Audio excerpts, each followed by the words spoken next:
There are times when I'm sitting with a founder or even just thinking back on a conversation or a setting that was there, and there's something that comes up and it's kind of bugging me a little bit. It's bothering me.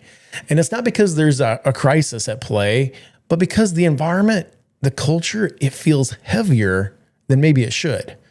And it's things like decisions take way longer than they should. And people are really mindful and kind of hedge their language. There's an extra layer of caution in the room that wasn't always there. And usually when I trace that feeling back far enough, it's not about some sort of competence or effort. It's about something that's been left unspoken.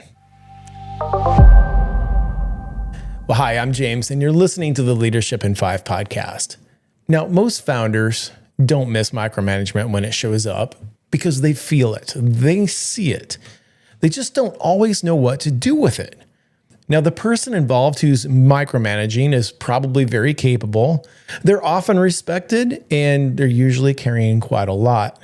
And so instead of naming what's happening with them, sometimes it's easier to wait, to assume that the pressure that they're feeling is going to pass, or you just tell yourself that it's just part of the season that they're in. It'll get better.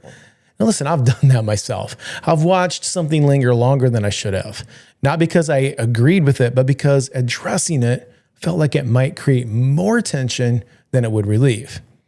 And in that moment, that restraint, that can feel like wisdom.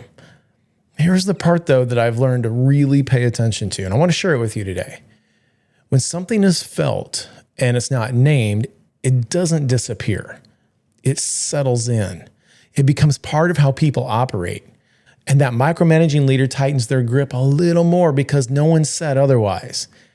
Now, your team, they adjust. They adjust by waiting and double checking, or maybe they pull back just enough to stay safe.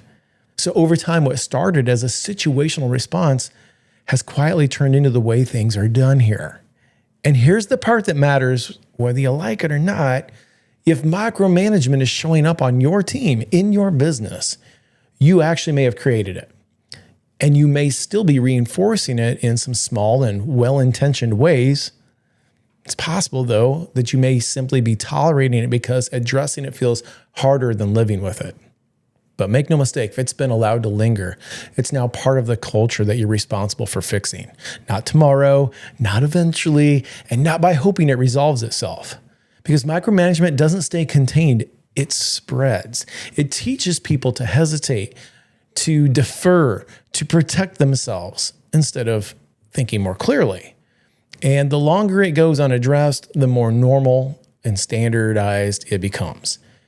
Now, the longer that I do this work, the more convinced I am that one of a founder's most important roles is not trying to fix every little behavior thing, but it's deciding what kind of leadership environment do we want to have here? What kind of environment should exist here? Things like what's tolerated, what's expected, what's safe. Micromanagement, especially the subtle kind that I've been referring to, it's often less about control and more about the weight that someone's carrying, the responsibility that feels very personal to them, where outcomes, they feel fragile, and the expectations that are laid on them, they feel maybe undefined. And when that's the case, your silence doesn't reduce the pressure, it actually adds to it. But what helps is clarity offered with care. Sometimes that clarity sounds like a simple, honest conversation that says, hey, I see how much you're carrying, and I just want to talk with you about how that's affecting the people around you.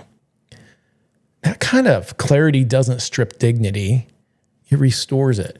It gives a leader permission to loosen their grip, to stop proving themselves, and to lead without feeling like every outcome is a referendum on their worth.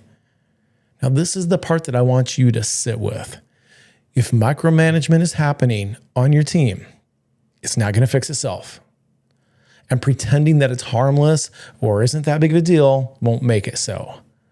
But when you address it with honesty and presence, it can change the entire tone of how leadership shows up in your company. So instead of asking how to stop it, ask something more useful. Ask yourself, where have I sensed something that wasn't quite right, but I hoped time would take care of it for me? And what might change if I trusted that a calm and clear conversation could actually make things lighter, not heavier? That's where leadership starts to feel steadier again. And that's what we're thinking about today.